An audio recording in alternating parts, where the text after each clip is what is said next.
হাফিজুর রহমান ওয়াজি যেটা কিচ্ছা কাহিনী কয়, তোর বাপের মাথা কইতাম, ও মুনাফেক তোর বাবার মাথা কইতাম।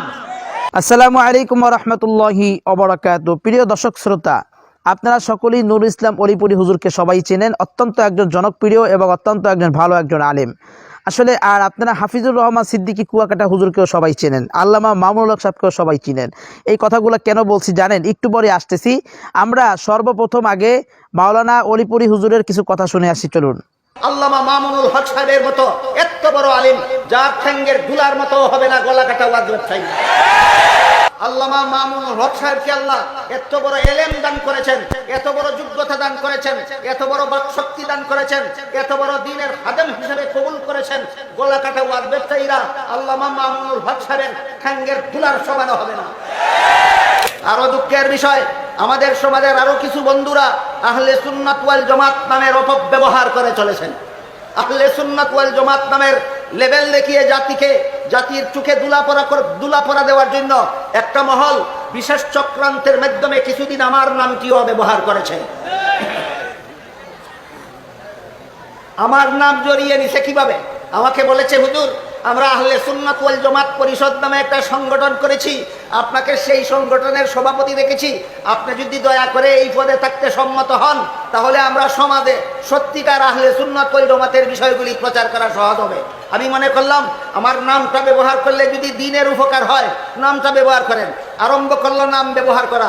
কিছুদিন যেতে না যেতেই আমি দেখতে পেলাম আহলে সুন্নাত ওয়াল জামাত নামের পবিত্র সাইনবোর্ড নিয়ে আর আমার নামকে সেই সাইনবোর্ডে ব্যবহার করে যে সমস্ত গলাবাজেরা ওয়াজকে নিয়ে গলা কাটা ব্যবসা করে। কি নিয়ে ব্যবসা করে? ওয়াজ নিয়ে। কেমন ব্যবসা? গলা কাটা ব্যবসা। গলা কাটা ব্যবসা বলতে আমি কেমন করে বুঝাই? যেই পেঁয়াজ ছিল 30 টাকা কেজি, সেই পেঁয়াজ যদি 200 টাকা কেজি বিক্রি হয় তাহলে ব্যবসায়ীরা সাধারণ ব্যবসায়ী থাকে না গলা কাটা? এইবার বুঝলেন গলা কাটা কারে কয়? যেখানে মামুনুল হক সাহেবকে দাওয়াত ফিরে আনলে 10,000, 15,000, 20,000 টাকা দিলে উনার খরচ হইয়া, উনার রাস্তা খরচ হইয়া, গাড়ি ভাড়া হইয়া আরো 2-4,000 টাকা হাদিয়া থাকে। এই ক্ষেত্রে যদি 50,000, 80,000, 1 লাখ টাকা দিয়া বক্তা আনতে হয়, এই বক্তা দিনের জন্য ওয়াজ করে না গলা কাটা মুনাফা অর্জনের জন্য?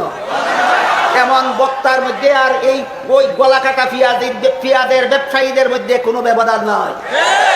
পেঁয়াজ 30 টাকা কেজির পেঁয়াজ যদি 30 টাকাই বেচে তাহলে এইটা ব্যবসায়ী, বৈধ ব্যবসায়ী, গলা কাটা মুনাফাখোর নয়।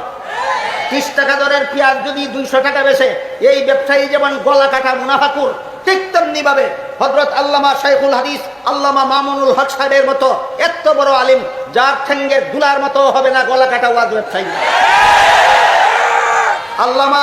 আল্লামা মামুনুল হক সাহেবকে আল্লাহ এত বড় এলেম দান করেছেন, এত বড় যোগ্যতা দান করেছেন, এত বড় বাকশক্তি দান করেছেন, এত বড় দ্বীনের খাদেম হিসেবে কবুল করেছেন। গলা কাটা ওয়াজ ব্যবসায়ীরা আল্লামা মামুনুল হক সাহেবের ঠ্যাঙ্গের দুলার সমান হবে না। এই মামুনুল হক সাহেবকে যদি এই মাদকদি হাই স্কুল মাঠে আমন্ত্রণ করে আনলে 10,000, 15,000, 20,000 টাকা দিলে উনার রাহা খরচ হয়, গাড়ি ভাড়া হয়, হাদিয়াও থাকে। এই মাঠে যদি এমন বক্তা আনা হয় যেই বক্তা উনার এলিমের সাথে কোনো তুলনাই চলে না, তাকে 50,000, 80,000, 1 লাখ টাকা দিতে হয়, সে সত্যই দ্বীনের খাদেম না গলা কাটা ওয়াজ ব্যবসায়ী। আহলে সুন্নাত ওয়াল জামাতের নাম অপব্যবহার করে, আমার নামের অপব্যবহার করে একটা মহল এই রকম গলা কাটা ওয়াজ ব্যবসায়ীকে প্রতিষ্ঠা করার ষড়যন্ত্রে লিপ্ত ছিল। আমি যখন টের পেলাম এরা সত্যিকারের আহলে সুন্নাত ওয়াল জামাত নয়, আহলে সুন্নাত ওয়াল জামাতের অপব্যবহারকারী, সেই দিন থেকে আমি আহলে সুন্নাত ওয়াল জামাতের অপব্যবহারকারীদের সাথে নয়। এই বিগত বছর থেকে আমি সত্যিকারের আহলে সুন্নাত ওয়াল জামাত উলামা পরিষদ মাদকদি থানার সাথে আছি। এই সমস্ত ওয়াজ ব্যবসায়ী, গলা কাটা ওয়াজ ব্যবসায়ী, আহলে সুন্নাত নামদারি আহলে সুন্নাত ওয়াল জামাতের সাথে আমি নাই। বিষয়টা আজকে পরিষ্কার করে বলে দিলাম আপনাদের সকলের অবগতির জন্য। প্রিয় দর্শক শ্রোতা, আমরা মাওলানা অলিপুরি হুজুরের কিছু কথা শুনে আসলাম। আসলে সেই যে কথাগুলো বলতেছে যে গলাকাটা ওয়াজ ব্যবসায়ী, এই গলাকাটা ওয়াজ ব্যবসায়ী কাদেরকে বলছে, কাকে বলছে? সে হাফিজুর রহমান সিদ্দিকী কুয়াকাটা হুজুরকে বলছে। কারণ এটা কনফার্ম 100% হাফিজুর রহমান সিদ্দিকী কুয়াকাটা হুজুর এই কয়েকদিন আগেও আপনারা জানেন সকলেই যে আল্লামা মামুনুল হক সাহেবের পরিবার সম্পর্কে কিছু বিভ্রান্তকর তথ্য দিয়েছে মানুষের মাঝে। এই হাফিজুর রহমান সিদ্দিকী কুয়াকাটা গত বছরও কিন্তু বিভিন্ন কাজ করে কিন্তু সোশ্যাল মিডিয়ায় সে সমালোচনার ঝড় তুলেছিল। আজকেরও আবারও কিছু কাজ করা শুরু করেছে। এমনকি আল্লামা মামুনুল হক সাহেবের পরিবার সম্পর্কে সে যেই কথাগুলো বলেছে, এই যে দুঃসাহস করেছে সেটা নিয়ে, সেটাও কিন্তু আসলে খুবই মারাত্মক একটি বিষয়। প্রিয় বন্ধুরা, হাফিজুর রহমান সিদ্দিকী কুয়াকাটার মনে যে হিংসায় ভরা, সেটা একটু আমরা দেখে আসি। হাফিজুর রহমান ওয়াজির কিচ্ছা কাহিনী কয়, তোর বাপের মাথা কইতাম। ও মুনাফেক, তোর বাবার মাথা কইতাম।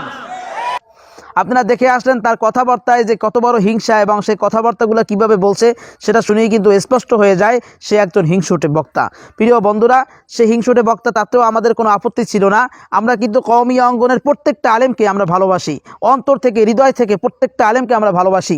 বিশেষ করে আল্লামা মামুনুল হক সাহেবের কোনো তুলনাই হয় না, তাকে কলিজা দিয়ে ভালোবাসি। কিন্তু তার ব্যাপারে এই ধরনের কথা বলবে, তার ফ্যামিলি নিয়ে কথা বলবে, এটা আসলে কখনোই মেনে নেওয়া যায় না। আল্লামা মামুনুল হক সাহেব হুজুর কিন্তু ভদ্র সহকারে বলেছে, সেটা কিন্তু প্রমাণ করতে হবে যে আল্লামা মামুনুল হক সাহেবের স্ত্রী সে নাকি জামাত শিবিরের কর্মী, জামাত শিবিরের নেত্রী, এইভাবে বিভিন্ন ধরনের কথাবার্তা বলেছে।